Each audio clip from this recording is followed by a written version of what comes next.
आसंता 6 तारिख में दरदाम वृद्धि प्रतिवाद में बीजेडी राजरास्ता को ओह्लाइब एने बीजेपी विधायक अशोक महांती कहते दरदाम नियंत्रण पर सरकार पदक्षेप नेउछंती। मनुष्यकृत भाव दरदाम वृद्धि से सरकार विभिन्न स्थान में चढ़ाऊ करुछंती। बीजेडी आंदोलन लोकों करुछि ना निज दल को बंचाई करुछि से प्रश्न करछंती। सेपटे कांग्रेस विधायक तारा प्रसाद बाहिनीपति कहते आज बीजेडी कहूछि राजरास्ता को ओह्लाइब 25 वर्ष है सहज सुलभ दाम रे नित्य व्यवहार जिनिस होइथिला कि आउ एबे 8 मास है मोहन सरकार कौन करेनी यह खाली राजनीति बोली तारा कहते।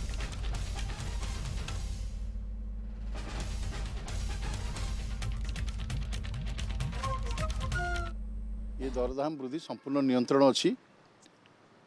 एवं बीजेपी सरकार नुआ सरकार मोहन माझी नेतृत्व में आसवा सरकार दरदाम को नियंत्रण को रखिंट एवं ये जहाँ जहाँ दर वृद्धि होती से मनुष्यकृत दर वृद्धि ताकू सरकार दृढ़ पदक्षेप नहीं माननीय जोगान मंत्री आरंभ कर माननीय मुख्यमंत्री पर्यंत समस्ते जो मैंने कला बजारी दृढ़ दमन कर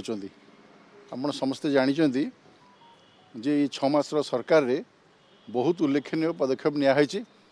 एवं आकु निश्चित भाव में या दृढ़ कार्यानुष्ठान ग्रहण करा आंदोलन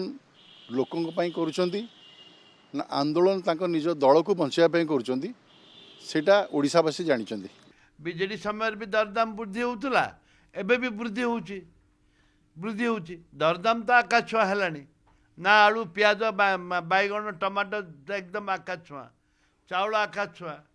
सब तो आकाश छुआ है उठेबार आवश्यक दरदाम आंदोलन करवाटा आवश्यक कांग्रेस भी कर दरदाम।